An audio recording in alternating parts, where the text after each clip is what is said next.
असं आहे, वॉशिंग्टन पोस्टनी 2 दिवसापूर्वी ही ब्रेकिंग न्यूज केली की LICनी गुंतवणूक अदानीमध्ये 32,000 कोटी रुपयाची केली.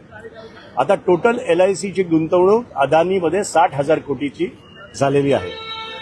माझा मूलभूत प्रश्न आहे या सरकारला की आपण अदानींना एअरपोर्ट देतो, आपण अदानींना पोर्ट देतो, आपण अदानींना रस्ते देतो आणि हे सगळं करत असताना आपण त्यांच्यात गुंतवणूकही आपल्या माध्यमातून करतो. ही गुंतवणूक अशा टाइमला दिलेली आहे जेव्हा हिंडनबर्गचा रिपोर्ट आलेला, अदानीच्या मागे सगळे बँका लागले होते पैसे परत घेण्यासाठी, त्यावेळेस त्याला एक हात द्यायचं काम या सरकारने केलंय. माझं स्पेसिफिक म्हणणं आहे आणि आम्ही आज LICवर मोर्चा अशासाठी काढलाय की 30 कोटी जनतेचा पैसा LICकडे लागलेला आहे. ते सरकारच्या सांगण्यावरनं तुम्ही कुठल्या एका समूहाला देऊ नका, जेणेकरून 30 कोटी जनतेचा पैसा डुबेल अशी परिस्थिती येईल.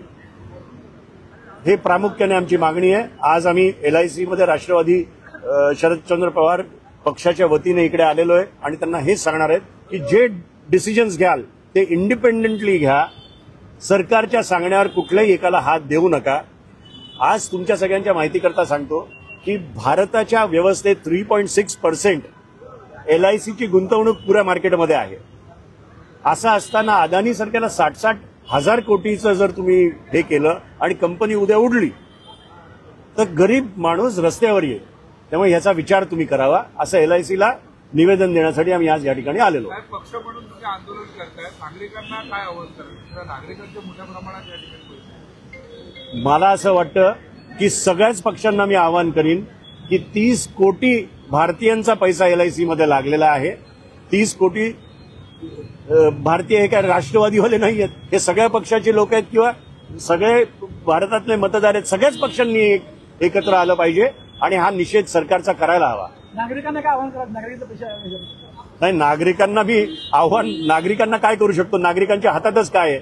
पण नागरिक जे बोलू शकत नाही त्याला वाचा तर आमच्यासारख्यांना फोडायला पाहिजे. किंवा ह्याच्या पुढे तुमच्याकडे जेव्हा तुम्ही गुंतवणूक कराल तेव्हा जसं बाकीच्यांना आम आदमीला जर तुम्हाला लोन घ्यायचं असेल तर ड्यू डिलिजन्स ज्या पद्धतीने करता त्या पद्धतीने तुम्ही ड्यू डिलिजन्स केलं का? 32 आणि 33 हजार कोटी रुपये एका समूहाला देताय तेव्हा. त्यामुळे पुरं ड्यू डिलिजन्स करून द्या आणि नागरिकांच्या समस्येलाच वाचा फोडण्यासाठी आज आम्ही या ठिकाणी आलो.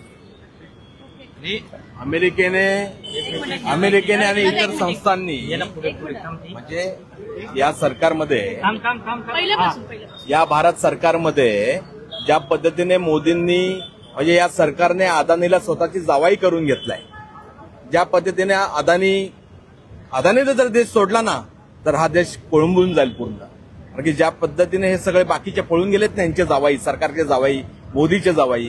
अरे अमेरिकेसारख्या राष्ट्राने, बँकांनी यांना लोन देणं बंद केलं.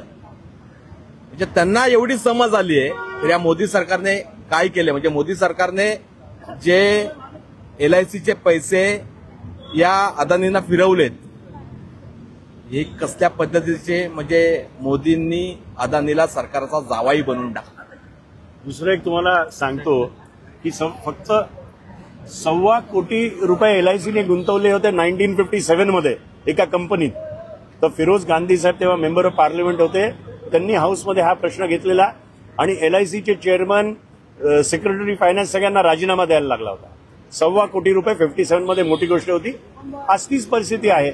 जेव्हा अदानी समूह त्रासात असतो तर एकतर नॅशनलाइज बँक्स तुम्हाला जबरदस्ती कर्ज देतात, ते पण ह्यांच्याच सांगण्यावर, सरकारच्या सांगण्यावर. तसंच त्यांना पैसे भरण्याची वेळ आली की LIC देतं. हे किती वेळ चालेल? किती हात द्यायचा जावा याला आपण? हा विषय.